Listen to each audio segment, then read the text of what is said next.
Solar लगवाया है और वो 300 यूनिट वापडा के इस्तेमाल कर रहा है और 300 यूनिट उसने अपने सोलर से प्रोड्यूस किए हैं, तो 300 माइनस 300 बिल जीरो। लेकिन अब नए सिस्टम में इस पॉलिसी को भी खत्म कर दिया गया है। अब अगर आपने 300 यूनिट इस्तेमाल किए वापडा के और 300 यूनिट आपके सोलर ने प्रोड्यूस किए, तो हुकूमत आपको यूनिट महंगा देगी और आपने जो यूनिट हुकूमत को वापस करना है वो सस्ता होगा।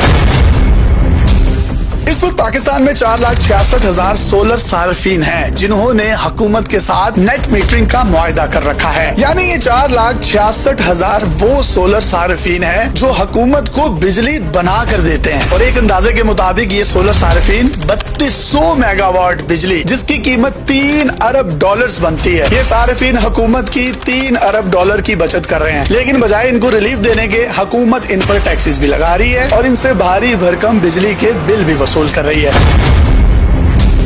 दुनिया में सबसे ज्यादा सोलर से बिजली पैदा करने वाला मुल्क चाइना है, दूसरे नंबर पर अमेरिका है और तीसरे नंबर पर हमसाया मुल्क इंडिया है। ये ममालिक अपने सारिफीन को सहूलियात भी देते हैं, मुराद भी देते हैं, टैक्स छूट भी देते हैं और सोलर ज्यादा से ज्यादा लगे उसकी हौसला अफजाई भी करते हैं। इंडिया में अगर आप एक सोलर लगवाते हैं तो उसका 40% आपको पहले साल में ही हुकूमत इंडिया वापस कर देती है। मिसाल के तौर पर अगर आपने इंडिया में 5 लाख का सोलर पैनल लगवाया है तो 2 लाख रुपया आपका पहले साल में हुकूमत वापस कर देगी, जिससे सारिफ के लगे हुए पैसे भी वापस आ गए और वो बिजली भी फ्री में इस्तेमाल कर रहा है। उसको हुकूमत सहूलियात भी दे रही है, मुराद भी दे रही है। अगर आप चाइना में किसी घर में सोलर लगवाना चाहते हैं तो हुकूमत आपको कम शरह सूद पर कर्जे देती है और अगर आप अमेरिका में सोलर लगवाते हैं तो 26% तक आपको टैक्स क्रेडिट दिया जाता है। अगर बात करें बरतानिया की तो वहाँ पर सोलर पर टैक्स जीरो है। अगर कोई शख्स बरतानिया में अपने घर सोलर लगवाता है उसको ग्रीन हाउस का हुकूमत दर्जा दे देती है कि ये माहौल दोस्त बिजली पैदा कर रहा है, लिहाजा इसको सहूलियात भी दी जाए, मुराद भी दी जाए और इसकी हौसला अफजाई भी की जाए। इसी तरीके से दुनिया के दूसरे ममालिक में भी यही रिलीफ मिल रहे हैं, लेकिन पाकिस्तान में हमने क्योंकि कैपेसिटी चार्जेस अदा कर रहे होते हैं जिसकी वजह से आवाम को जीरो रिलीफ, उल्टा भारी भरकम टैक्सेस और भारी भरकम बिल अदा करने पड़ रहे हैं। पाकिस्तान दुनिया में टॉप 6 ममालिक में है जहाँ पर सोलर एनर्जी से बिजली बनाई जा सकती है। पाकिस्तान में 8 से 10 घंटे सूरज पूरी अपनी एनर्जी के साथ धूप चप्पे चप्पे पर देता है। सर्दियों में अगर ये 8-10 घंटे निकलता है तो गर्मियों में पाकिस्तान में 13 से 14 घंटे सूरज की रोशनी मौजूद होती है। लेकिन इसके बावजूद भी पाकिस्तान में ये जो सोलर का इनकलाब आया है, लोगों ने अपनी मदद आपके तहत की है, अपनी जेब से पैसे खर्च करके अपनी छतों पर सोलर पैनल लगवाए हैं। टॉप 6 ममालिक में होने के बावजूद पाकिस्तान पहले टॉप 15 में भी नहीं आता। ये सुनकर आपको हैरानी होगी। अब लोग क्या कर रहे हैं, लिथियम की बैटरीज ले रहे हैं जो 5 kVA या 10 kVA की हैं और उनकी वारंटी भी 10 से 15 साल की होती है। लोग अपने ही सोलर पैनल और अपनी ही बैटरियां घर में लगा रहे हैं और वापडा की बिजली और मीटर्स को टाटा बाय बाय कर रहे हैं ताकि भारी भरकम टैक्सेस और बिजली के यूनिट से उनकी जान छूट जाए और मुस्तकबिल करीब में हर घर अपनी बिजली पैदा करेगा और अपनी इस्तेमाल करेगा। अब जब जंग लगी तो हमें पता चला कि तेल कितना जरूरी है। अब तेल अगर दुनिया में नहीं होगा तो जो ममालिक सोलर पर शिफ्ट हो गए वहाँ पर लोड शेडिंग नहीं हो रही। पाकिस्तान में तो इनकलाब आ रहा था लेकिन इस पर इतने टैक्सेस लगा दिए गए, इतने टैक्सेस लगा दिए गए कि लोग जो है बिल्कुल मुतनफर हो गए कि हमने 15-15 लाख के सोलर लगवा कर भी 2-2 लाख के अगर बिल देने हैं तो हमें क्या फायदा, हुकूमत कोई रिलीफ तो दे नहीं रही। अब अमीर तबका सोलर लगवा लेगा, बैटरीज लिथियम की लगवा लेगा, लेकिन मरेगा वो गरीब जिसके पास 2 वक्त खाने की रोटी नहीं है। एक उसका पंखा, एक उसका बल्ब चलता है, वो भी कभी चलता है और कभी नहीं चलता, लेकिन बिल उसको इतना बड़ा आ जाता है ऐसा लगता है आसमानी बिजली भी उसके बिल में ही डाल दी गई है।